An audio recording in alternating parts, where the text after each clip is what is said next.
Et donc, finalement, ce que cherche à faire le néolibéralisme dans son projet initial, c'est à mettre des limites au pouvoir populaire.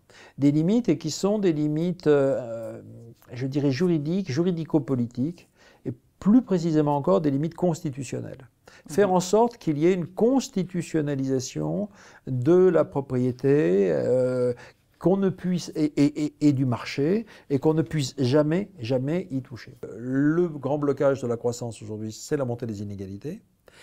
Et ce qui est très intéressant, c'est quand même qu'ils sont obligés de lier les inégalités croissantes avec les politiques de flexibilisation du marché du travail. Ça, c'est quand même un point assez important.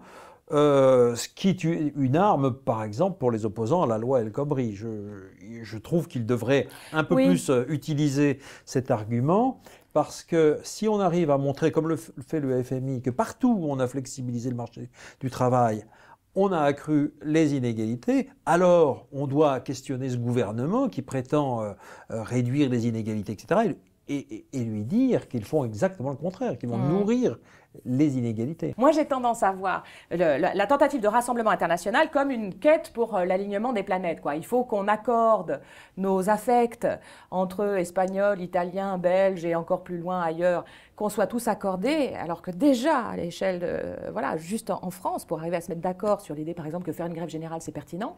Vous voyez que rien que sur le territoire national, on a déjà du mal à s'accorder. Donc, je ne peux pas m'empêcher de me figurer la tâche internationale comme encore plus dure que la tâche première, qui serait une tâche à l'échelon national. Oui.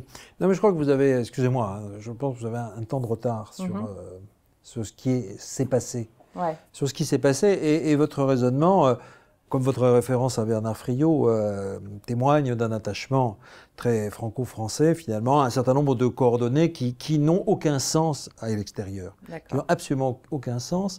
Je pense que nous avons un héritage lourd à porter en France.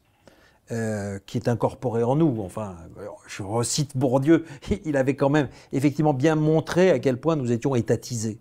Et je pense qu'à gauche, il y a des gens profondément étatisés et qui n'arrivent absolument pas à se libérer de l'idée que la politique c'est l'État et qu'en dehors de l'État, il n'y a rien. Or, en réalité, je crois qu'il faut plutôt renouer, et c'est notre option avec Pierre, renouer plutôt avec une optique qui était à la fois celle des libertaires, des socialistes, des libertaires du 19e siècle, mais qui était aussi celle de Marx.